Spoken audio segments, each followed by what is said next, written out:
I will not keep quiet when Senator Gloria is going through this kind of turmoil, political turmoil, political persecution of an alleged association. Today I'm here associating with Senator Onyonka, who is elected at the ODM ticket. Yes. But when we are conducting our activities as parliamentarians, we do not look at who is who in terms of political parties, because Parliament is very independent.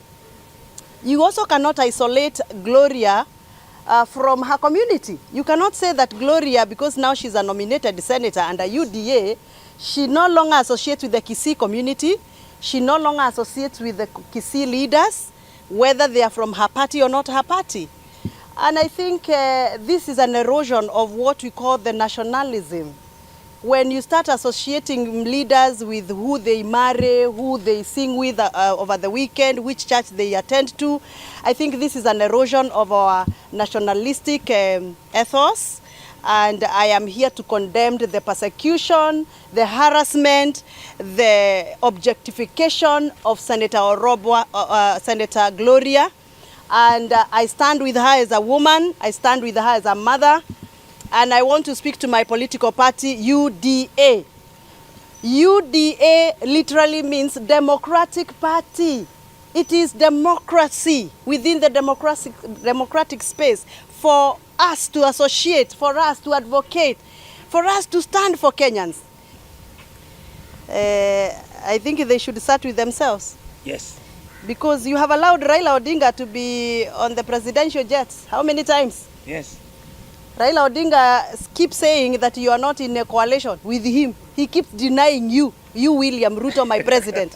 He keeps denying you in church. He denies you in funerals. But we still see you with him traveling using the national helicopters, yes, the presidential jets. If there's anybody who should actually be chased out of the party, it is you. Yes. Because you are the one who has led this whole thing. And then now you're just zeroing down on one little girl whose mission is just to provide sanitary towels to the destitute and very humble children, vulnerable kids, which you actually ideally should provide, and you have failed. Just that because she has decided to align herself with her community so that she can appeal to the community to get a seat, like I do with my people in Githunguri. And then you're all over now writing disciplinary letters, promising and threatening to evict her from the party. And so we are saying, stop it, UDA, stop it. Stop harassing women parliamentarians. Stop harassing Gloria. She's just a daughter of the party. She should be adopted, she should be guided and mentored, but not harassing to that level.